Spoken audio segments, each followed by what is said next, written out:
வணக்கம் வணக்கம் வணக்கம் உறவுகளை. வேப்பிலை சாப்பிடுறதுனால கிடைக்கிற நன்மைகள் என்ன தெரியுமா? தினமும் காலையில வெறும் வயிற்றுல வேப்பிலை சாப்பிடுறதுனால இயற்கையாகவே நம்ம உடல்ல உள்ள பல பிரச்சனைகளுக்கு தீர்வு காணலாங்க.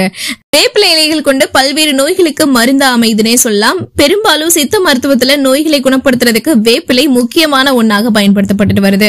வேப்பிலையில உள்ள நிம்பின், நிமாண்டிகள் அண்ட் இதர பொருட்களான ஆன்டி பாக்டீரியல், பூஞ்சை எதிர்ப்பு பண்புகள், அலர்ஜி எதிர்ப்பு பண்புகள் இதெல்லாமே அடங்கி இருக்குன்னு தான் சொல்லணும். வேப்பிலையை தினமும் காலை வெறும் வயிற்றுல சாப்பிட்டு வந்தீங்கன்னா நம்ம உடல்ல உள்ள பல பிரச்சனைகளுக்கு இயற்கையாகவே தீர்வு காண முடியும். ரத்தத்துல உள்ள அதிகப்படியான சர்க்கரையை குறைச்சு சர்க்கரை நோயை கட்டுப்பாட்டுல இது வைக்கும். குழந்தைகள் அதிகம் அவதிப்படக்கூடிய குடல் புழுக்களை அழிச்சு பிரச்சனையிலிருந்து விடுவிக்கும். வயிற்று போக்கால அவஸ்தைப்படுறவங்களுக்கு வேப்பிலை நல்ல நிவாரணத்தை வழங்குங்க. சளி பிடிச்சிருக்கிறவங்களுக்கு வேப்பிலை உடனடி நிவாரணத்தை வழங்குறதோட சளியிலிருந்து விரைவில் விடுபட 7 வேப்பிலையை 3 டம்ளர் நீர்ல போட்டு நல்லா சுண்ட காய்ச்சுங்க. அதுக்கப்புறம் அதை குளிர வச்சுட்டு வெதுவெதுப்பான நிலையில நீங்க குடிக்கலாம்.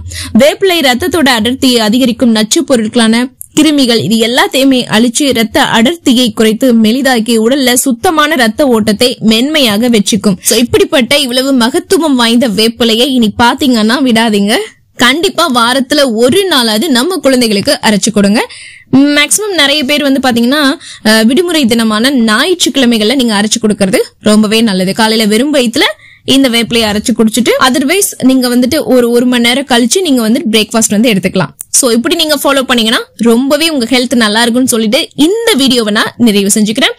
இந்த வீடியோல சொல்லப்பட்ட வேப்பிலை உங்களுக்கு பிடிக்கலனாலும் நம்ம ஹெல்த்துக்கு நல்லது நீங்க நினைச்சீங்கன்னா லைக் பண்ணுங்க, அதை நிறைய பேருக்கு ஷேர் பண்ணுங்க. மேலும் வேப்பிலையை குறிச்ச அனுபவங்களை பத்தி மறக்காம கமெண்ட் பாக்ஸ்ல சொல்லுங்க.